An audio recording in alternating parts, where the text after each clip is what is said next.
आज कर्मचारी संगठनों से बात करते हुए वित्त मंत्री निर्मला सीतारमण ने एक बार फिर से पूरे भारत में 78 लाख से अधिक पेंशनधारकों और 1 करोड़ से अधिक कर्मचारियों के लिए ऐलान कर दिया है। केंद्र सरकार ने लंबे समय से जो उनका ओल्ड पेंशन स्कीम को लेकर बहाली को केंद्र सरकार ने उनकी 2 मांगें पूरी कर दी है। सरकार ने इस महीने 18 माह का एरियर, साथ में ओआरओपी 3 का एरियर का पैसा जो अभी कर्मचारियों को नहीं मिला है, सरकार वह देने का ऐलान कर दिया है। साथ में केंद्र सरकार ने एक निश्चित डेट की है जिसमें हमारे कर्मचारियों को 3% तक इंक्रीमेंट का भी आदेश दिया गया है। साथ में 1 जुलाई 2024 से महंगाई भत्तों को पूरे भारत में 54% निर्धारण का भी आदेश दिया है। तो आज की इस वीडियो में सरकार द्वारा कौन 4 बड़े आदेश किए गए हैं इसको बताने वाले हैं। तो अगर आप चैनल पर नए हैं, वीडियो को नीचे लाइक बटन को अभी तक नहीं दबाए हैं तो लाइक कर दीजिए और सब्सक्राइब करना मत भूलिए। केंद्र सरकार कैबिनेट मीटिंग में 1 जुलाई 2024 से पूरे भारत में महंगाई भत्ता को बढ़ा दिया है, लेकिन 18 माह का जो एरियर है डीएडीआर के साथ देने का भी फैसला ले लिया है। साथ में सरकार सबसे पहले ओआरओपी 3 का जो एरियर का पैसा है उस पर बोनस के साथ ये पैसा इस हफ्ते ट्रांसफ़र करने का भी ऐलान कर दिया है। साथ में कैबिनेट बैठक के बाद सैलरी में संशोधन के लेकर भी ऐलान किए गए। केंद्र सरकार अगर देखा जाए 7वें वेतन आयोग में संशोधन कर पूरे भारत में 8वां वेतन लागू करने का भी सरकार ने आदेश दिया है। सरकार हर एक कर्मचारियों की जो बेसिक सैलरी है वह पूरी तरीके से बढ़ाने का फैसला ले लिया है।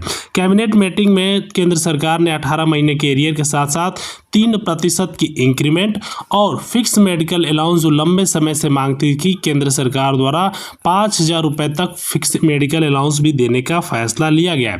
पेंशन से जिनकी उम्र 60 साल है उन सभी पेंशन धारकों के लिए भी केंद्र सरकार ने ऐलान किया कि 20 से 30% तक पेंशन वृद्धि का भी ऐलान किया जा रहा है। साथ में पूरे भारत में कम्यूटेशन बहाली, उम्र के आधार पर पेंशन और साथ में केंद्र सरकार इक्वल एमएसपी पर भी बात की है।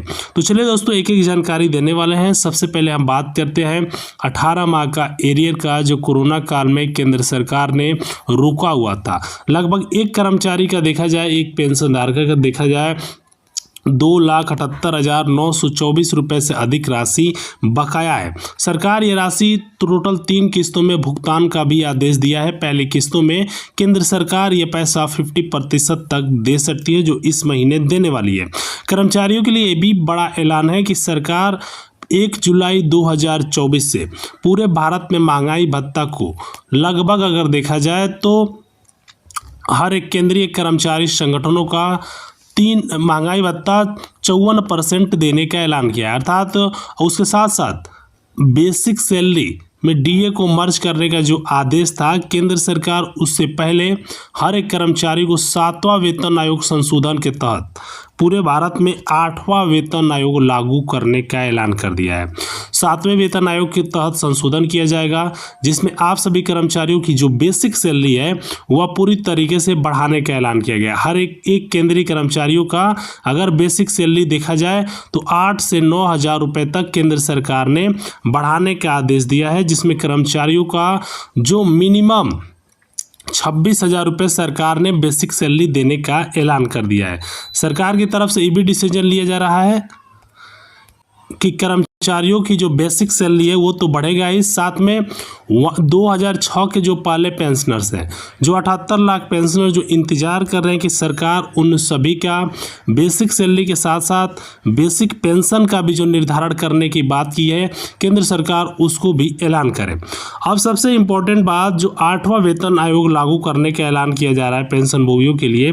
केंद्र सरकार 8वां वेतन आयोग लागू होने से पहले आप सभी का जो 18 माह का एरियर है और 3 माह 1 रैंक 1 पेंशन योजना, जिसमें केंद्र सरकार ने 1 जनवरी से 1.5% और भी इंक्रीजिंग करने का आदेश दिया है। तो केंद्र सरकार तो ये पैसा आप सभी तक ट्रांसफ़र करेगी ही। साथ में 8वां वेतन आयोग लागू करने की जो बात हो रही है कि हर एक पेंशनधारक की 5, 10, 15% तक 3 रेशियो में पेंशन की वृद्धि 3 रेशियो में पेंशन की वृद्धि की जो बात कर रही है केंद्र सरकार, वह जल्द ही पूरे भारत में लागू करने वाली है।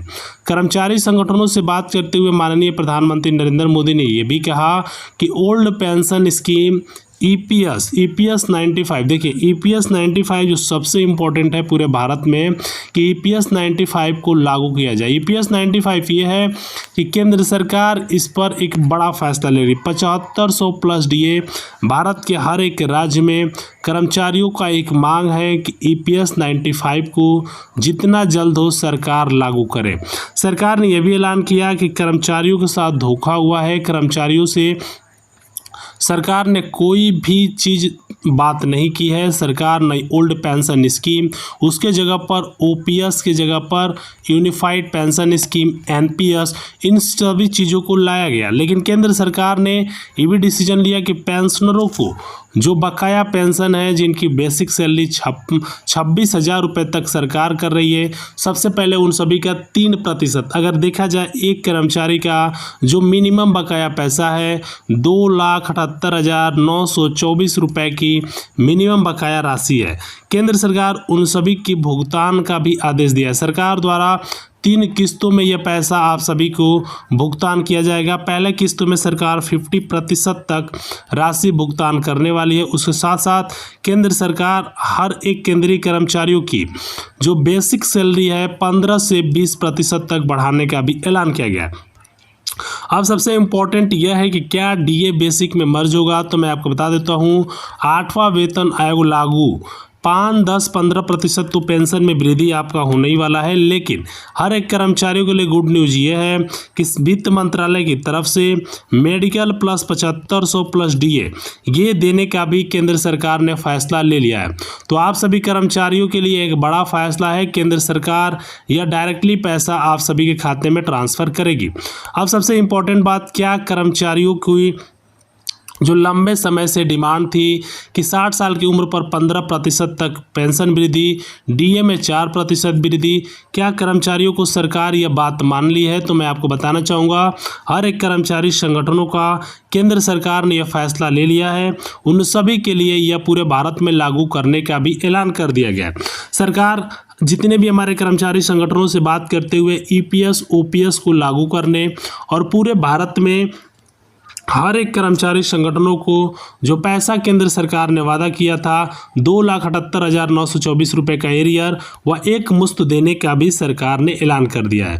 तो दोस्तों, जितने भी हमारे पेंशन धारक हैं उन सभी के लिए यही ऐलान है कि उन सभी का पैसा एक मुश्त केंद्र सरकार